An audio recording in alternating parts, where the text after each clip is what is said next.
पिछले वीडियो में हमने बात की थी पदार्थ के गुणों के बारे में। इस वीडियो में हम बात करेंगे पदार्थ की अवस्थाओं के बारे में। पदार्थ है वो मुख्य रूप से कितनी अवस्थाओं में पाया जाता है? तो पदार्थ मुख्य रूप से 3 अवस्थाओं में पाया जाता है। वो 3 अवस्थाएं कौन सी है? ठोस, द्रव और गैस, सॉलिड, लिक्विड और गैस। इन 3 अवस्थाओं के अलावा वर्तमान में पदार्थ की 2 अवस्थाएं और है, वो कौन सी है? तो प्लाज्मा चौथी अवस्था है पदार्थ की, और BEC, बोस आइंस्टाइन कंडेंसेट, ये पदार्थ की 5वीं अवस्था है। तो कुल मिला के पदार्थ कितनी अवस्थाओं में पाया जाता है? 5, ठोस, द्रव, गैस, प्लाज्मा और BEC। प्लाज्मा पदार्थ की चौथी अवस्था है। पहली अवस्था ले लेते हैं, ठोस अवस्था। ठोस अवस्था के गुण क्या है कि ठोसों का आकार और आयतन दोनों क्या होते हैं? निश्चित होते हैं। इनका आकार निश्चित होता है, फिक्स आकार होता है, और आयतन भी इनका निश्चित होता है। कितनी जगह घेरेंगे ये फिक्स है, और किसी मान लीजिए ठोस है, उसको आपने एक बार आकार दे दिया तो उसी का आकार वही रहेगा। और इनका आकार और आयतन निश्चित क्यों रहता है? क्योंकि ठोसों के कणों के मध्य उच्च अंतराणुक आकर्षण बल पाया जाता है।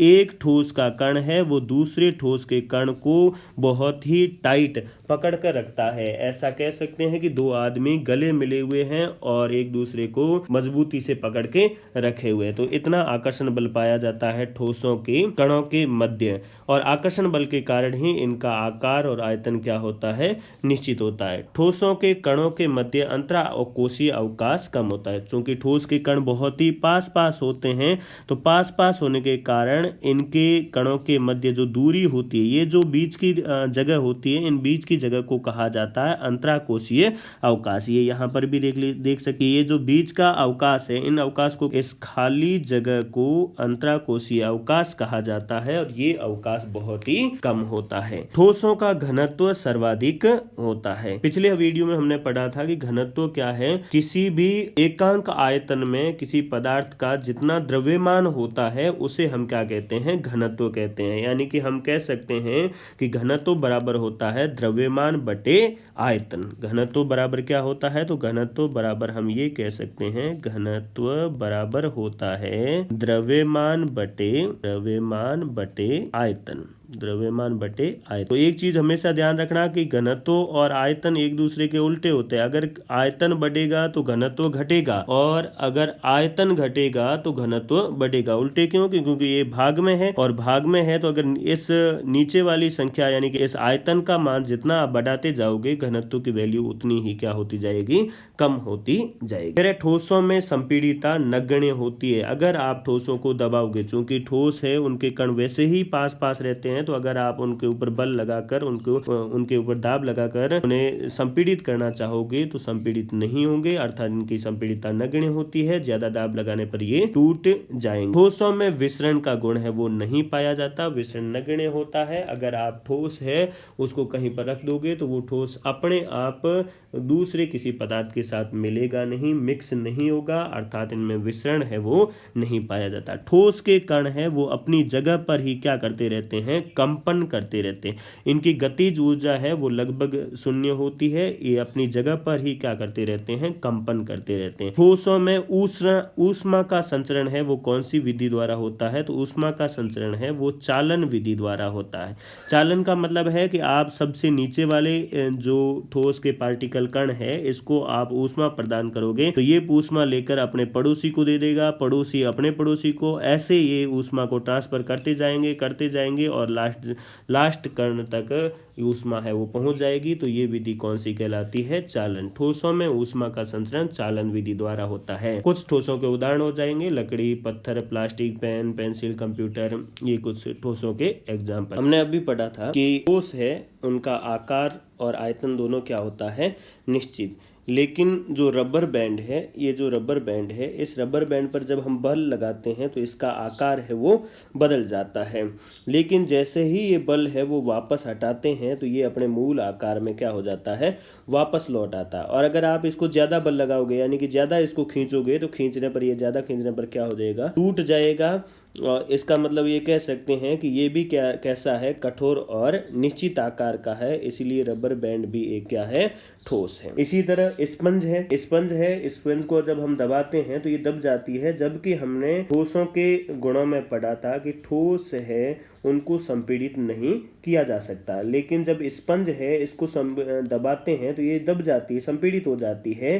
क्यों होती है? क्योंकि इसमें क्या होते हैं, बहुत सारे छेद होते हैं और इन छिद्रों में क्या पाई जाती है, वायु पाई जाती है। जैसे ही आप इसको दबा रहे हैं तो दबाने पर ये वायु बाहर निकल जाती है और बाहर निकल जाती है, जिससे ये क्या हो जाती है, संपीड़ित। लेकिन जैसे ही आप ऊपर से हाथ है वो हटाते हो तो हटाने पर ये वापस मूल अवस्था में आ जाती है। तो इसका मतलब है कि स्पंज भी क्या है, ठोस है। नेक्स्ट जो स्टेट आ जाती है, नेक्स्ट जो अवस्था आ जाती है वो द्रव अवस्था है या फिर लिक्विड अवस्था है। द्रवों का पहला गुण है कि द्रवों का आकार है वो कैसा होता है, अनिश्चित, यानी कि इनका कोई फिक्स आकार नहीं होता। इन्हें जिस बर्तन में डाला जाता है वो उसी बर्तन का क्या ले लेते हैं, आकार। जैसे मान लीजिए आपने ले लिया है पानी और इस पानी को आप है वो एक ग्लास में भर रहे हैं तो ये आकार किसका ले लेगा, एक ग्लास का आकार ले लेगा।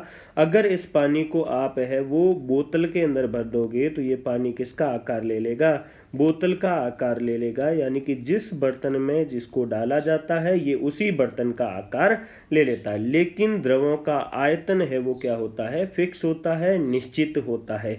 मान लीजिए पानी 1 लीटर था तो 1 लीटर बोतल के अंदर 1 लीटर है और उसको आप मान लीजिए किसी बाल्टी में डालोगे तो भी वो 1 लीटर रहेगा, अर्थात उसका आयतन क्या होगा, निश्चित। सेकंड गुण आ जाता है द्रवों का घनत्व गैस से तो अधिक होता है परंतु ठोस से क्या होता है, कम। मान लीजिए इनको एक बाल्टी में हम है वो भर रहे हैं, एक बाल्टी ले ली हमने और इस बाल्टी के अंदर हम रेत भर रहे हैं और दूसरा क्या भर रहे हैं, रेत के अलावा दूसरा पानी भर रहे हैं और तीसरा एक गैस भर रहे हैं। 3 चीज़ें भर रहे हैं बारी बारी से। तो हमें पता है कि किसका द्रव्यमान सबसे ज़्यादा होगा, तो रेत का द्रव्यमान सबसे ज़्यादा आएगा और उसके बाद द्रव्यमान सबसे ज़्यादा किसका होगा, पानी का होगा और सबसे कम किसका होगा, गैस का। यानी कि कह सकते हैं ये एकांक आयतन है, ये हमने क्या ले लिया है, एकांक आयतन, यानी कि बाल्टी फिक्स कर ली है। तो इसमें सबसे ज़्यादा आ रहे हैं ठोस, तो सबसे ज़्यादा घनत्व किसका हो जाएगा, ठोस का। फिर ठोस से कम घनत्व किसका होता है, द्रव का, और सबसे कम घनत्व किसका हो जाएगा, गैस का हो जाएगा। नेक्स्ट गुण आ जाता है द्रवों में संपीड़ितता ठोस से तो अधिक होती है लेकिन गैसों से क्या होती है, कम। गैस द्रव अवस्था के जो कण होते हैं, द्रवों के कण थोड़े थोड़े क्या होते हैं, दूर दूर होते हैं। अगर इन कणों के ऊपर दाब लगाया जाता है तो दाब लगाने पर ये कण क्या हो जाते हैं, पास पास आ जाते हैं। इनके मध्य की दूरी है वो कम हो जाती है, अर्थात इनको क्या किया जा सकता है, संपीड़ित किया जा सकता है। ठोसों से तो अधिक संपीड़ित होते हैं लेकिन गैस से ये कम संपीड़ित होते हैं। अगला गुण आ जाता है कि द्रवों में विसरण है वो ठोसों से तो अधिक होता है लेकिन गैसों से क्या होता है, कम होता है। जैसे आप है वो पानी है, पानी किसी रूम, ये कमरा है और कमरे के एक कोने में आप पानी की बाल्टियां खाली कर रहे हैं, 2-3 बाल्टियां खाली कर रहे हैं, तो ये पानी है वो पूरे के पूरे फर्श में फैल जाएगा। ये केवल और केवल पूरे फर्श में फैलेगा, ऐसा नहीं है कि ये पूरे के पूरे कमरे में फैल जाएगा, फर्श में फैलेगा। लेकिन इसके उलट अगर हम किसी गैस को कमरे के एक कोने में है वो छोड़ते हैं, खाली करते हैं, तो वो गैस पूरे के पूरे कमरे में फैल जाती है, यानी कि विसरित हो जाती है। इसका मतलब है कि द्रवों में विसरण है वो ठोस से तो ज़्यादा होता है, ठोस से क्या होता है, ज़्यादा, लेकिन गैस से कम होता है। तो विसरण का क्रम क्या हो जाएगा, ठोस लेस देन द्रव लेस देन गैस। नेक्स्ट गुण आ जाता है द्रवों का, इसके कणों के मध्य जो अंतराअणुक बल है वो ठोस की अपेक्षा क्या होता है, कम। इसके कण, किसके कण, द्रव के कण है वो थोड़े थोड़े दूर दूर रहते हैं और दूर दूर रहने का कारण यही है कि इनके मध्य जो आकर्षण बल है, उसी आकर्षण बल को हम क्या कहते हैं, अंतराअणुक बल कहते हैं। वो आकर्षण बल ठोस की अपेक्षा क्या होता है, कम होता है। इसीलिए इनके कण क्या पाए जाते हैं, दूर दूर पाए जाते हैं। ऐसा कह सकते हैं कि ये जो एक आदमी है, मान लीजिए ये एक आदमी है और ये दूसरे आदमी के हाथ पकड़ के खड़ा है। दूसरा जो आदमी है इस दूसरे आदमी का क्या पकड़ के खड़ा है, हाथ पकड़ के खड़ा है, यानी कि इतना ही इसमें क्या है, आकर्षण बल है। तो इस कम आकर्षण बल के कारण इनके कण है वो कैसे रहते हैं, ठोस की अपेक्षा दूर दूर रहते हैं। द्रव के कण है वो लगातार गतिशील होते हैं, ये इस तरह गतिशील रहते हैं, जिस बर्तन में इन्हें डाला जाता है उस बर्तन में ये गति करते रहते हैं और इनकी गति ऐसी टेढ़ी मेढ़ी गति होती है। और इस टेढ़ी मेढ़ी गति को क्या कहा जाता है? तो टेढ़ी मेढ़ी गति को कहा जाता है ब्राउनी गति। तो ध्यान रखना, द्रव है वो बर्तन में कौन सी गति करते हैं? तो द्रव बर्तन में ब्राउनी गति करते हैं। ब्राउनी गति यानी कि टेढ़ी मेढ़ी गति करते हैं और इनमें गतिज ऊर्जा भी पाई जाती है। ठोस से गतिज ऊर्जा ज़्यादा होती है, लेकिन गैस से गतिज ऊर्जा क्या होती है? कम होती है। द्रव अवस्था है, अगर इसमें ऊष्मा का आप परवाह करोगे तो ऊष्मा का संचरण इसमें कौन सी विधि द्वारा होगा? तो द्रव में ऊष्मा का संचरण है संवहन विधि द्वारा होता है। संवहन का मतलब है कि आप अगर नीचे वाले कणों को, यहाँ पर नीचे वाले कण हैं, इनको अगर आप ऊष्मा प्रदान करोगे तो ये कण है, इनकी गतिज ऊर्जा बढ़ जाएगी, जिससे ये गति करते हुए ऊपर की ओर आएंगे और ऊपर की ओर आएंगे तब ऊपर से ठंडे कण है वो कहाँ चले जाएंगे? नीचे की ओर चले जाएंगे। यही प्रोसेस तब तक चलता रहेगा जब तक सारा का सारा द्रव है वो गर्म न हो जाए। किसी द्रव है उसके कणों को या द्रव को आप गर्म कर रहे हैं तो गर्म करने पर उसके कणों की जो गतिज ऊर्जा है वो गतिज ऊर्जा बढ़ जाती है और बढ़ने से उनके कण है उनका अंतराणुक बल कम हो जाएगा और कण है वो कैसे हो जाते हैं? तो कण दूर दूर हो जाते हैं। ये कण पास थे तो कण बहुत ही दूर हो जाते हैं, दूर होकर ये किस में कन्वर्ट हो जाते हैं? गैसीय स्टेट में कन्वर्ट हो जाते हैं। तो अगली जो अवस्था आ जाती है वो कौन सी अवस्था है? गैस अवस्था। गैस अवस्था के गुण क्या है? तो गैस का जो आकार और आयतन दोनों क्या होते हैं?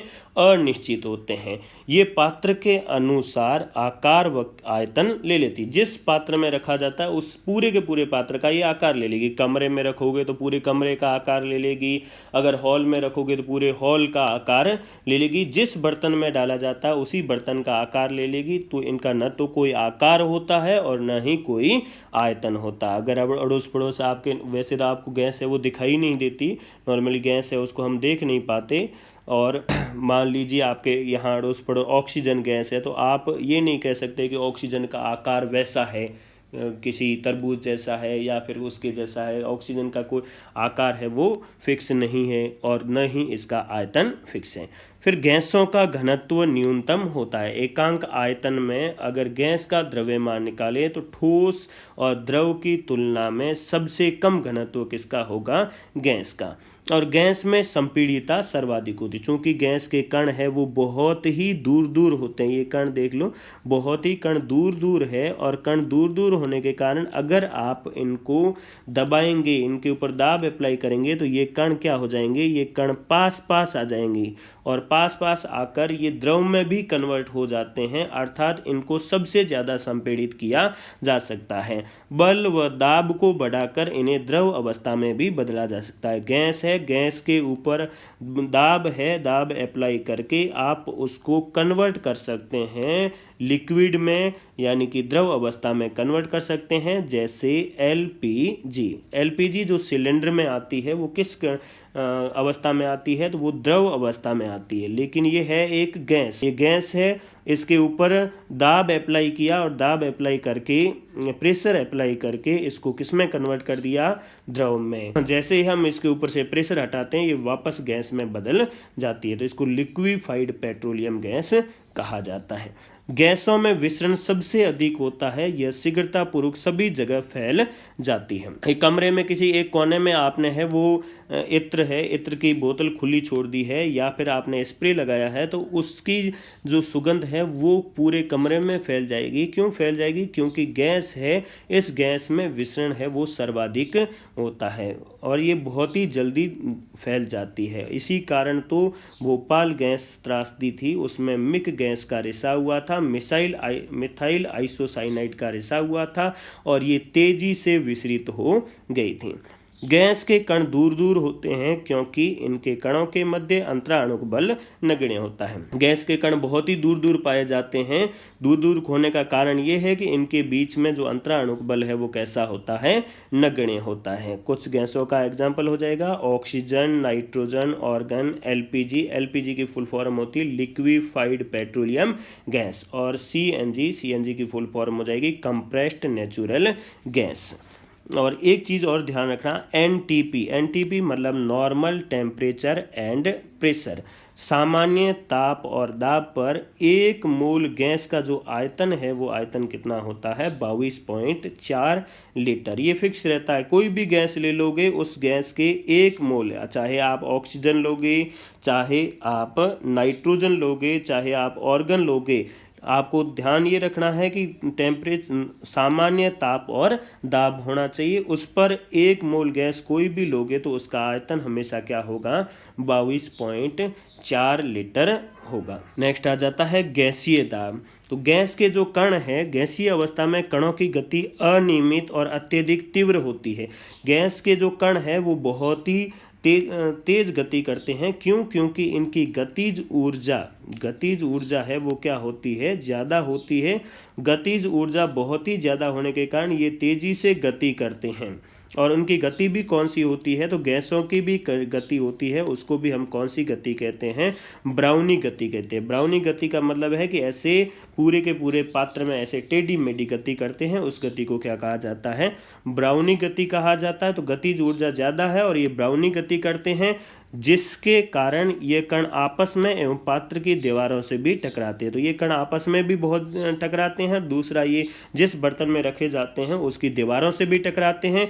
यही कारण है कि गैस पात्र की दीवारों पर दाब डालती है। तो ये पात्र की दीवारों से, यानी कि जिस बर्तन में रखे जाते हैं उस बर्तन की दीवारों से टकराते हैं, बार बार टकराते हैं, उसी के कारण ये उसके बर्तन के दीवारों पर क्या डालते हैं, दाब भी डालते हैं। ध्यान रखना, गैसों में भी ऊष्मा संचरण की विधि है वो क्या कहलाती है, तो वो कहलाती है संवहन। गैसों में भी ऊष्मा संचरण कौन सी विधि द्वारा होता है, संवहन विधि द्वारा होता है। नेक्स्ट आ जाती है पदार्थ की चौथी अवस्था। चौथी अवस्था क्या कहलाती है, प्लाज्मा अवस्था। आयनित गैस की अवस्था को क्या कहते हैं, प्लाज्मा अवस्था कहते हैं। तो भौतिकी और रसायन शास्त्र में प्लाज्मा आंशिक रूप से आयनित गैस की अवस्था है और प्लाज्मा के कारण ही सूर्य व तारों में चमक पैदा होती है। सूर्य और तारे हैं वो चमकीले कौन सी अवस्था के कारण होते हैं, तो वो प्लाज्मा अवस्था के कारण ही होते हैं।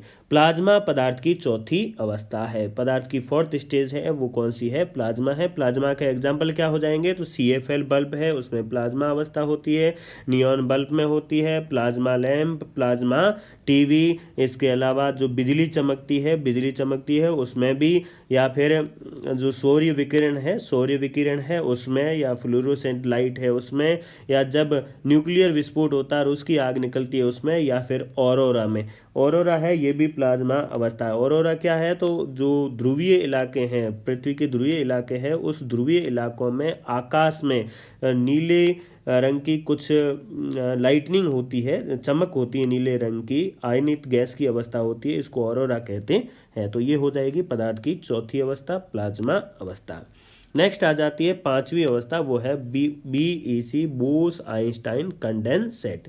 ये पदार्थ की पांचवी अवस्था है। पदार्थ की एक अवस्था जिसमें बोसॉन की तनु गैस को परम शून्य तापमान -273 डिग्री सेल्सियस या 0 केल्विन तक ठंडा कर दिया जाता है। बोसॉन की तनु गैस है, उसको जब परम शून्य तापमान पर ठंडा किया जाता है तब हमें कौन सी अवस्था प्राप्त होती है, पांचवी अवस्था प्राप्त होती है, उसका नाम है BEC। परम शून्य तापमान क्या है, तो परम शून्य तापमान है -273